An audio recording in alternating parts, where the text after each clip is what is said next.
মেলা মানে এক আলাদা অনুভূতি, মেলা মানে একটা আবেগ, মেলা মানে মনের মাঝে এক অদ্ভুত ভালো লাগা কাজ করা। মেলা হলে আর বাড়িতে মনই বসে না। হ্যালো এভরিওয়ান, আমি প্রিয়াঙ্কা খান। এটা আমার ইউটিউবের প্রথম ব্লগ। তো চলো আমি আজকে মেলায় যাব, এক জায়গায় এসেছি, এখান থেকে ডাইরেক্ট যাব। তো জানি না কেমন হবে ভিডিওটা, খারাপ হোক ভালো হোক, প্লিজ সবাই একটু দেখে নিও আর একটু লাইক করে দিও। अरे कहना क्या चाहते हो? তো মেলাতে সবাইকে আসার জন্য আমন্ত্রণ থাকলো। তো প্লিজ সবাই চলে এসো। আজকে মেলার চতুর্থ দিন, তো আমরা অনেক আনন্দ করবো, অনেক ঘুরে ফিরবো, শুধু নাকরদোলাটা বসেনি। तो चलिए शुरू करते हैं। ভগবান শ্রীকৃষ্ণের জন্মদিন উপলক্ষে আমাদের এখানে টানা 8 দিন ব্যাপী একটি বিশাল মেলার আয়োজন করা হয়ে থাকে, আর আজ সেটার চতুর্থ দিন। প্রত্যেক বছরের ন্যায় এবারও পূজা মণ্ডপ থেকে শুরু করে অনেক নৃত্যানুষ্ঠানের দায়িত্ব নিয়ে থাকে কর্তৃপক্ষ। প্রত্যেকটা মেলাতে যা যা বসে সব কিছুই থাকে এবং সাথে একটি আকর্ষণ থাকে, মানে প্রতি বছরের একটি স্মরণীয় ঘটনা আমাদের দর্শনার্থীদের মাঝে তুলে ধরা হয়। সাথে ভগবান শ্রীকৃষ্ণের জীবন সম্পর্কে জানানোর জন্য কিছু চিত্র আমাদের সামনে তুলে ধরে।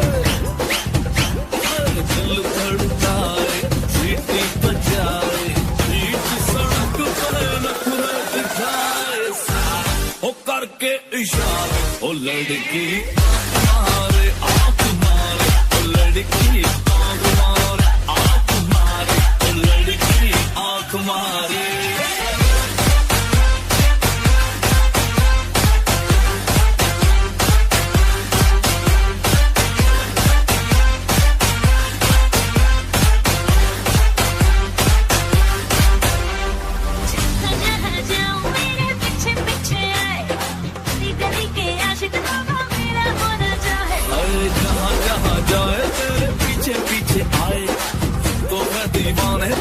আজ আমি আমার দাদার মেয়েকে নিয়ে মেলায় এসেছিলাম।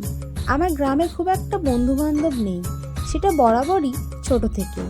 একটা আছে, সে আপাতত বাড়িতে নেই, ঘুরতে গেছে, মানে সে মামার বাড়িতে থাকে, সে বাড়িতে গেছে। দাদার মেয়ে আমার কাছে টিউশন পড়ে। সন্ধেবেলা ওকে পড়িয়ে, আরও স্টুডেন্ট ছিল ওদেরকেও পড়িয়ে একটু ঘুরতে এসেছিলাম মেলায়। অনেক কচিকাচারা নাচ করছিল, তাদের নাচ দেখতে দেখতে দাঁড়িয়ে গেছিলাম। এত ভালো লাগছিল, গ্রামের ছেলে মেয়ে নাচ করছিল, সেটা বলার কথা না, তাও যদি হয় নিজের পরিচিত।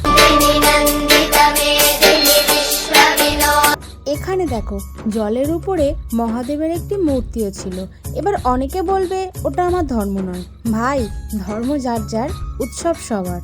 আমরা ছোটবেলা থেকে অনেক পুজোতে ঘুরেছি, ইভেন এখনো ঘুরি, সেটা বড় ব্যাপার নয়। আমাদের মেলায় কি কি বসেছে আর কি কি আছে আজ তোমাদেরকে সেগুলো দেখাবো, আর অন্য একটা ব্লগে আমি কি কি করলাম আর কি কি খেলাম সেগুলো তোমাদের সাথে শেয়ার করব। আমি নিজেরা নাচতে পারলেও গ্রামের কচিকাচাদের নাচ দেখে আমার এত ভালো লাগে, এত গর্ববোধ হয় আমার, সেটা বলে বোঝানো যাবে না।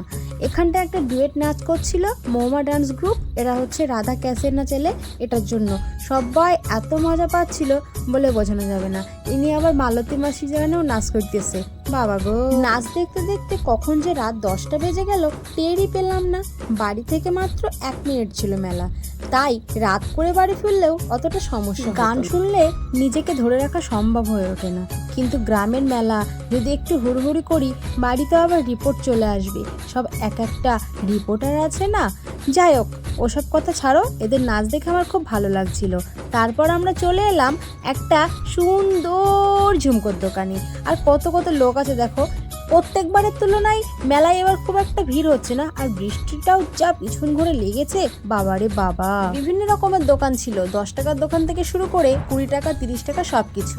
বিভিন্ন রকমের নতুন নতুন ঝুমকাও ছিল, অনেক হার ছিল, সানগ্লাস ছিল। আমি অতটা কানের হার চুরি পরতে পছন্দ করি না, তাই অতটা কিনি না, আর ইন্টারেস্টও দেখাইনি। যখন কোথাও যাওয়ার দরকার হয় তখন লোকের কাছ থেকে একটু চেয়ে পরে নিয়ে চলে যাই, ভাই একটু দে, ভাই একটু দে, এইসবই করে যাই। আর কি করব, গরিব মানুষ তো, সেজন্য হাতে পায়ে ধরে অনেক রিকোয়েস্ট করে নিয়ে চলে যাই। বলি ভাই একটুখানি দিয়ে এসেই দিয়ে দেবো। একটুখানির জন্য কে কিনবে বলো তো, অত সময় নেই আমার বাপু। অবশ্য আমার টাকাও নেই, গরিব মানুষ, প্রথমেই তো বললাম বলো।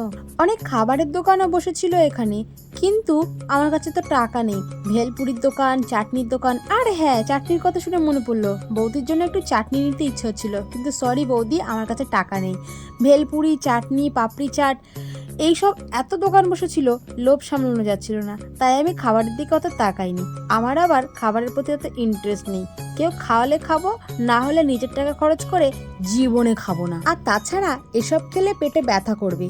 অবশ্য সত্যি কথাটা প্রথম আমি বলেই দিলাম, আমি তো ভিখারি প্রো ম্যাক্স, আমার কাছে টাকাই নেই ভাই। আমাদের এখানে একটা নাগিন কন্যাও বসেছিল, সে নাগিন কন্যা রাতে করে শো দেখাতো এবং বলতো আমি সুন্দরবনে থাকি, মধুকলা খাই, আর সকাল করে বাজার করতে আসতো। লোকে বলতো তোমার লেজ কোথায়, বলতো সবসময় যদি লেজ লাগিয়ে রাখি তাহলে রান্নাবান্নাটা কে করবে বলো। অবশেষে আমার মেলা খুব বিরক্ত লাগছিল, আমি ভাবলাম যাই বাড়ি যাই, একটু নাচ মাচ করে নিই, আমার আর ভালো লাগছিল না গাইস। তো জানি না ভিডিওটা কেমন হয়েছে, আশা করি ভালো হবে না, তবুও তোমরা একটু দয়া করে আমার উপরে লাইক কমেন্ট সাবস্ক্রাইব করে দিও, কারণ এটা আমার প্রথম ব্লগ, তো আমার কিছু করার নেই, আমি বাড়ির পথে রওনা দিই। সবাইকে আজকের মতো টাটা। এই পরে যে একটা ভিডিও আছে, সরি, আমার দাদার মেয়েকে একটু দেখিয়ে দিই, সবসময় তো আমাকেই দেখলে তোমরা। তো রাস্তা পুরো ফাঁকা, জনশূন্যহীন, কিন্তু কিছু খাইনি, সত্যি কথা বলতে টাকা নেই তো। আর এই দেখো সেই নাগিন কন্যা, যার কথা একটু আগে বলছিলাম, বিজনেস সাবিব।